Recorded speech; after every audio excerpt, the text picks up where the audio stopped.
millions more unable to return. That's a struggle for survival. Yet this fellow can come on the phone from Hobe Sound and say, you know, we are the left wing of the anti-Semites, when we've got an elementary concern for human rights. I have a follow-up, caller? Yes, well, I would love to have finished. It would have been nice to have been able to finish. You make common cause with Holocaust deniers and... No, that's true again. I'm not going to have you saying I'm a Holocaust denier. It's absolutely outrageous. No critic of Israel that I know of and on our website has ever had anything to do with Holocaust denial. You're just throwing these words out, as you always do and as your kind always do, just smearing with any wild charge that you can come up with. I bitterly resent it, and I think you have no right to say it. Well, you make common cause with Holocaust No, I do deniers. not make Holocaust. Yes, you no, do. Absolutely not. I think it's a libel, and I don't think you should be saying it. You make common cause with No, them I'm not going to have you saying it. I'm not going to accept that. I'm not going to accept you saying it. Next caller is from, is it Covelo, California? Covelo, California. Not yes, it is Covelo, California. I'm always wondering when I hear on journals people will call up and they'll say, we're so happy that America's fighting in Iraq so that they aren't fighting in, say, Des Moines. And we're out there killing people. I always wonder what the Iraqis, I guess they get to see television sometimes. What do they think when they hear us Americans say how glad we are we're fighting over there? Thank you. Well, I think there was a period after 2003 when Iraqis genuinely thought that life might get better. There was a brief period because I think there were huge illusions about what could happen.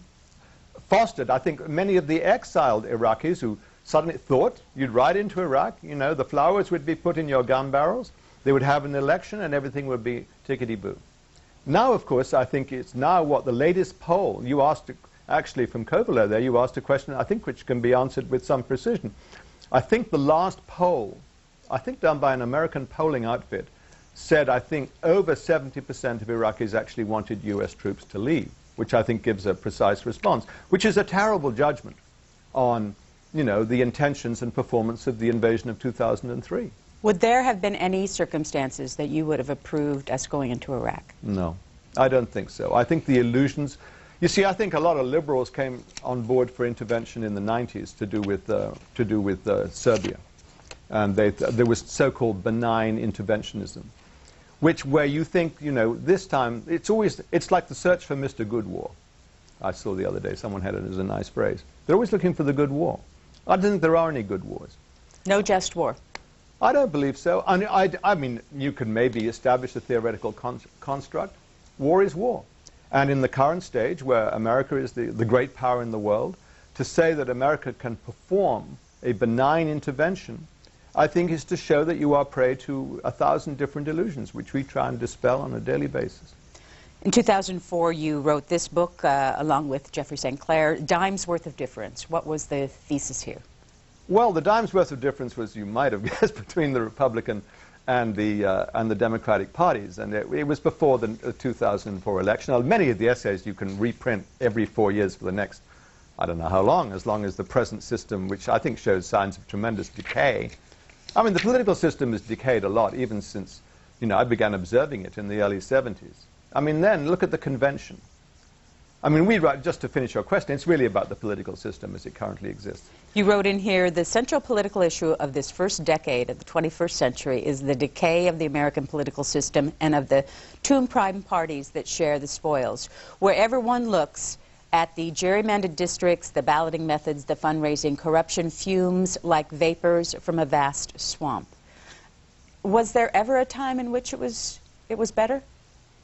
And well, is it any better than... Every era, you know, contains, you know, good things and bad things. But I think, yes, I think the system at the moment really is sliding down. I mean, look, some differences. I mean, from the 70s, conventions, although in a way they were already rigged and nothing much was happening, they were a sense of a political conversation, a convocation of a party. I mean, a convention should be, if you're thinking of a party as the expression of people who've joined a party for a social and political purpose, at the convention you get together and you figure out policy, you mandate your political representatives to go and execute that policy if they win the election. Well, in the 70s, I remember the first convention I went to was McGovern's down in Miami in '72. And of course, famously, he didn't even get to make his acceptance speech till 3 in the morning. And all the pundits and the commentators said this showed the disintegration of discipline, and we bring back the age of the party boss. Journalists are always incredibly conservative. That was your first year in the United States, right? Yeah. And then, so actually, it was a sign of great ferment. The people in Miami, the Democrats, they were debating or trying to debate real policy.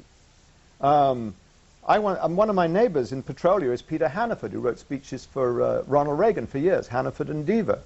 And I said to Peter, we get along fine, I said to him, do you ever recall a convention in recent memory where there was really an issue which was debated, and where the issue hung in the balance and nobody knew which way it would go, and it was a genuine expression of debate and difference? He said, and I was there, I remember it, Kansas City.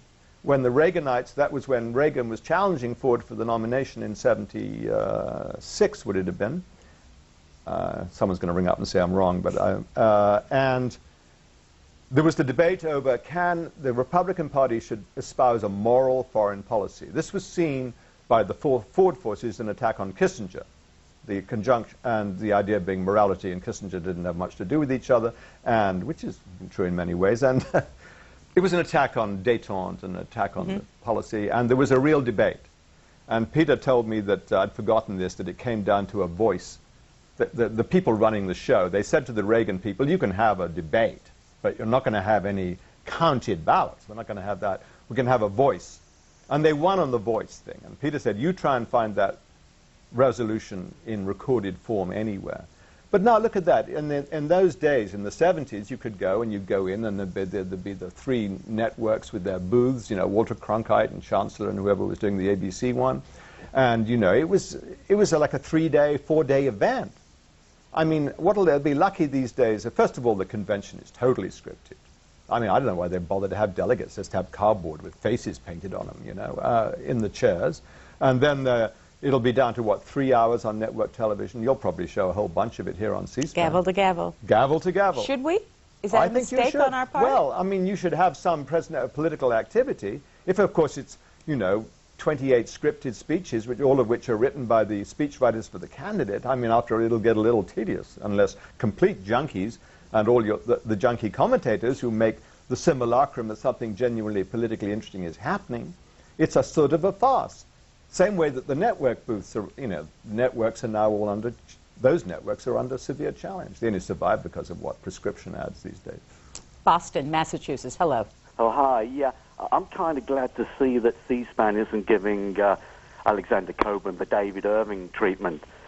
My question for Mr. Cockburn is about an article that appeared on Centre Punch a couple of weeks ago by Christopher Ketchum, that detailed Israeli involvement on 9/11 and its subsequent suppression.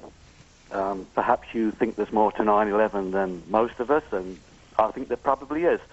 Could you perhaps expand on that? Thanks a lot. Yeah, we published an article by Chris Ketchum, a long special issue, which was about, it starts with a well-known recorded event, which was the arrest of some Israelis in a van on the New Jersey shore on the morning of 9/11. And they were cheering. And they were excited suspicion. There was a police bulletin, which is Christopher Ketchum begins his piece with. And it turns out they were Israelis. They were arrested and spent 71 days in prison. They were 2 of them, so was established by the Jewish Forward later, worked for the Mossad. And Ketchum goes through that and discusses with quotations and very good reporting what they were doing. Were they Mossad agents who had been subcontracted by the CIA because they were actually good Arab speakers to follow the hijackers? Then there is, you know, their presence, and then he links this with there was a famous thing called the Israeli art students, which were there's a number of articles have been written about them actually, Ketchum included for Salon originally, showing how there were these groups of so-called art students selling art stuff who seemed to be constantly going near federal facilities, DEA offices and the like. This is again recorded in a matter of, you know, record. And it turns out that they've been in areas like Hollywood, Florida, where the hijackers had been. So it's not that Ketchum is saying, that somehow Israel was, responsible for the planes hitting the towers, but what were they trying to find out? It's incontestably true that there was a presence there of Mossad. Under whose auspices were they working? At what stage did they know what? Did they tell the U.S. government? Didn't they tell the U.S. government? That's what that piece is about. And are there answers?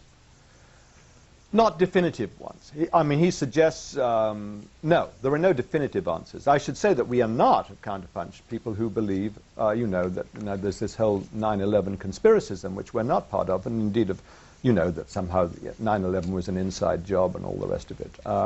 We don't believe that, and we published, indeed, lengthy attacks on that position, but we thought that the 9/11 and the role of these people in that van and so forth was a serious journalistic topic. And Ketchum does it in a very responsible way. If people want to read it, they can go to our website and get hold of it. Cleveland, Ohio. Hello. Yes, Alexander, it's a pleasure to speak with you, sir. Two questions. The first question, the humor guy in me, if Bush and Putin were playing chess, who would you put your money on? Second question, I know I made you laugh, thank you. Second question, as a blogger myself, and I find, and I'm really deep into the energy issues, the global oil production, et cetera, all of us bloggers out here seem to have access to terrific websites, other links, and we're all chattering at the same time. My dilemma is this: with all the credible data that's out there, why do we continually to be either labeled the fringe element or we're minimized by our local political pundits, i.e. newspapers, as you were speaking before here, in the mainstream? And what can we collectively do to counter-react that? And I would implore you, please, to go to stormandnorm.com to get a taste of what I'm fighting here in Cleveland, Ohio, being #1 in poverty and ranked #7 as listed as one of the most dangerous cities in Cleveland. And I look forward to your comments about the chess bet. Have a good day. I should say you're from Cleveland, and well, start with your chess question. I don't know, on chess? Because I'd bet on Putin. I think he probably plays chess. I've never seen any mention that the President of the United States plays chess, so I guess we have to give it to Putin on that one. As for this business about the blogosphere, it's true that I noticed that the mainstream papers, like let's say Howard Kurtz in the Washington Post, he'll refer to the blogosphere and then he'll pick up a couple of, individual bloggers. And it is always a sense, slightly of a fringe. Now, there are very big political websites. I mean, there's, I don't think Howard Kurtz has ever, so far as I know, ever referred to counterpunch.org. I wonder if he's ever referred to antiwar.com. I can't say maybe he has, maybe he hasn't. In other words, there are substantial presences, where we reach an audience, after all, of a lot of people every day. Where I said, well, hits don't mean so much, but unique visitors, 100,000 a day across a month, that really adds up. That is not just, with all due respect to bloggers, there are hundreds of bloggers out there, thousands, millions of bloggers out there, many of which are very amusing. And how can you get to, I think, first of all, the papers like to, in a way, recognize the blogosphere to show that they're kind of with it. And also, this is the trend of events. On the other hand, they always want to give the impression that it's Norman the Nerd in the basement, knocking away into the computer. It's not quite like that. Now, how can the bloggers collectively, arouse in a mighty blog storm, a perfect blog storm, that would show their presence? Well, that raises questions of what is the political power of the Internet. There are collective organizations like MoveOn.org, which are taken very seriously. The New York Review of Books has written pieces about them. And they are a presence. Do they lead to effective political action? An interesting example, which we just commented on recently, was, when the Congress was coming up to its votes, on cutting off the war in Iraq. MoveOn is really an extension of the Democratic Party. So when they were saying, it's like a parody of, I write a parody at the beginning